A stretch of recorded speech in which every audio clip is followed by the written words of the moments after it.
Hello and welcome to our short presentation summarising our project about voter registration.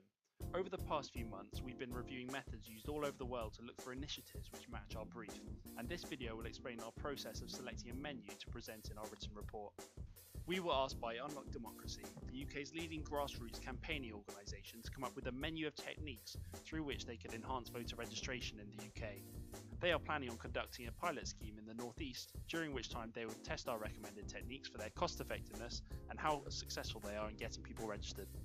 Our brief led us to the formation of our research question: how can voter registration be promoted amongst the disengaged? An investigation to identify a menu of voter registration initiatives for Unlock Democracy's pilot scheme in the North East. We began with a literature review to determine who is disengaged, why they are disengaged, and what previous methods have been used to encourage registration. Through this literature review, we were able to settle on several previously used techniques to be the focus of our menu. In recent decades, there has been a significant decline in voter turnout, reaching its lowest point in 2001 at just 59% of the electorate.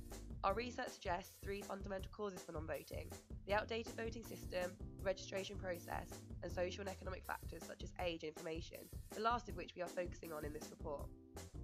In particular, those aged between 18 and 24 are of concern, with only 44% voting in 2010.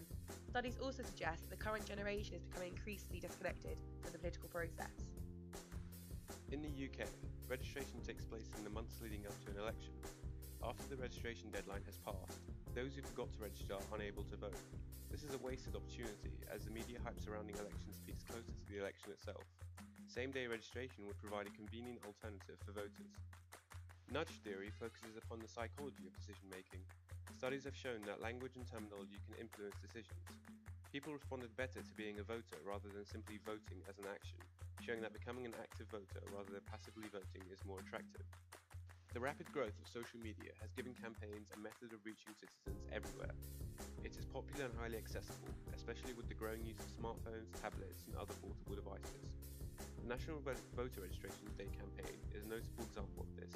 It heavily utilised social media to reach out to young people and incite them to register. In addition to social media, the utilisation of events geared toward registration has also proved successful by raising awareness as well as actively gaining registrations. Rush the Vote, a youth organisation in Canada, is an example of how events can work well and encourage involvement. Also, herd theory, which links the economic premise in which investors tend to follow the actions of others, can also be applied to elections, where opinion poll results can influence the way members of the public intend on voting. We chose to use Twitter as the best platform to launch an experiment to promote voter registration amongst the disengaged, directly reaching young voters. We used 3 different tweets, each with a method of phrasing to test. The first and second tweet using leading questions, where we direct the audience to find a certain answer. One tweet also contained a hashtag to assess any improvement in engagement. Our third tweet was formed using our research on nudge theory. Each tweet was subsidised for £20, targeted to users in the North East to make the tweet appear on their timeline.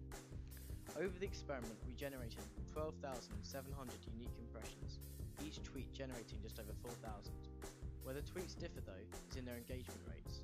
With a rate of 1.44%, the tweet with a question designed to lead users to a certain answer whilst promoting a catchy hashtag proved the most popular. We also looked at the speed of engagement.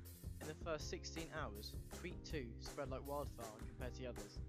The velocity at which the second tweet spread, combined with the overall engagement rate of the tweet, led us to find that using a leading question and a hashtag was the best method of our 3. From our findings, we launched our own pilot scheme to show how Unlock Democracy could use social media to create an engaged campaign. Using the successful terminology from our experiment, we asked people to tweet back to us with selfies, explaining why they think being registered to vote is important. This campaign also aims to illustrate the power of herd theory, where seeing other people taking part makes viewers more inclined to participate. The overall WeAreVoters campaign received 30 photo participants in the 3 days, including Sarah Champion MP.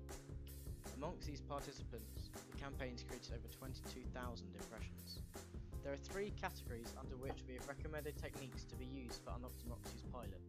Social media is the most important area to exploit, with several techniques that we recommended testing, including message sponsoring and crowd-based campaigns. Also, although nudge theory was not the most promising from our experiment, other academics have used it on various platforms and found it highly effective.